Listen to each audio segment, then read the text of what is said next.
perhaps you'd like to tell us about your relationship with trees. With trees? Yeah. I've always felt closely connected with trees, and I feel that really intensified when in 2003 I moved to Exmoor and lived in a very nice area of oak trees.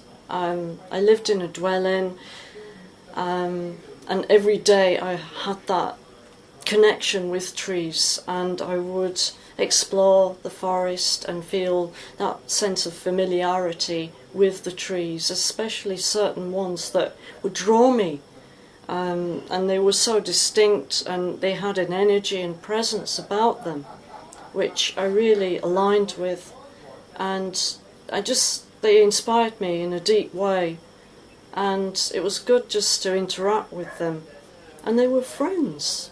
I felt that connectedness with them, that deep-rooted connectedness, which they just drew me to them.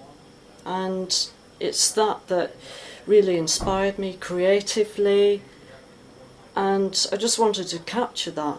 And it was like, not just the physical framework of the tree, that, it harboured life, and the animals, creatures that inhabited the tree, but also the presence, the spirit realms, which I really wanted to explore, which I could see, the devas, the elementals, and beings that inhabited the tree. And that was so good, and I would draw them. I saw them with my mind's eye, and it was a deep experience, and the trees would tell me things, and it would really flow.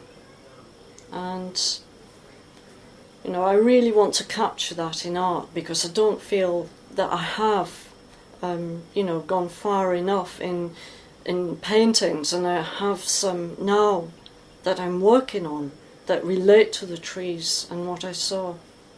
What role do you think that trees have in teaching us about creativity, or how do they fit into the creative process? Well, it's interesting that they've captivated many artists and writers, and I'm especially interested in fantasy genre, fantasy fiction, such as Lord of the Rings and Tolkien's Middle-earth, which was inspired by puzzlewood, an ancient woodland in the Forest of Dean, which I recently visited, and it's just an amazing wood, and it's so distinct, and entering it's like entering into another realm, and you can see how trees have played a part in influencing creative people. I'm also interested in exploring metaphorically the dark, mysterious aspects of the forest, and how that can be an aspect of the unconscious, and how mysterious the forest is, and it's so so good to explore this in an artistic way. Is there a most significant thing that a tree has communicated to you?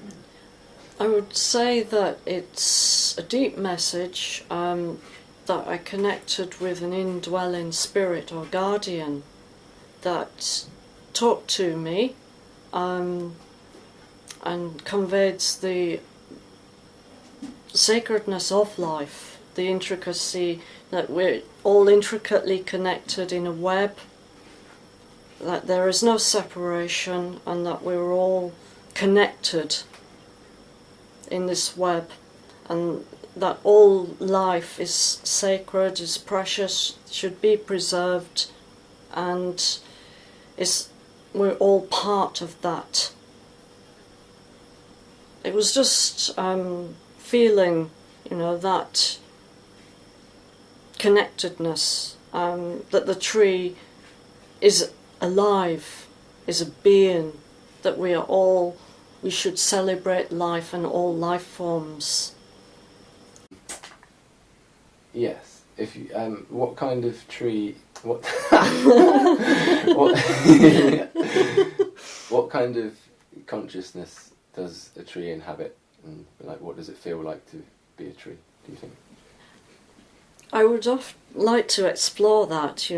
How that would feel. I'd like to do it in an artistic way. I often sense tree figures. I'd like to explore that, where there's figures entwined in the tree and that it's a living entity.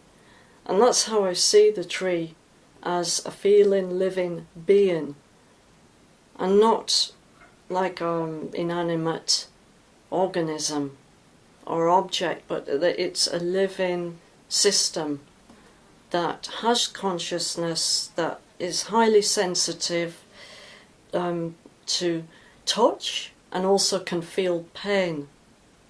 And it's interesting that even science now confirms that trees have awareness, and that they have a language, a subtle language, that they communicate with each other. So I see the tree as very much alive, a live being with a presence and an energy. How does living in Glastonbury inform what you create? I've lived here now for over 3 years, and it's been a very intense and transformative experience in many ways. I work with the energies here in a constructive and creative way, and it's a PowerPoint here. It really facilitates my art, and since coming here I've experienced visions, and I feel that certain locations have this power that you can tap into, this source that you can really flow with it, and it can bring about visions. And I've experienced many visions since living here, and again what I talked about, hypnagogia, and experiencing that. And one image that I saw that I really want to explore creatively was of white-winged beings, and they were very strange, unusual, distinct beings, which I saw a series of them, and they were around the tower, and they were flying, and that's one that I have mapped out as a painting. And it's just, such a potent energy here that I can tap into. And so yes, definitely living here, I'm very lucky, and it does facilitate my art. And it's, when I first moved here or visited, it had a deep familiarity. I felt very connected and rooted here, a sense of belonging. And I was later told that I had a past life here, and I really feel that it was like returning. And so yes, it's very much a part of the artistic process. That's lovely to hear. Going back to trees. Yes. Do you have a favourite? Yes, that's the rowan. And why would that be? I just like its associations with intuition and psychic ability. I also feel very drawn to the tree and its energy. I like its striking red berries, and it has a fiery, magical presence that also is linked with serpent and dragon energy, and also its association with the goddess Bridget, and as patron of the arts and healing. I just feel that deep connection with the tree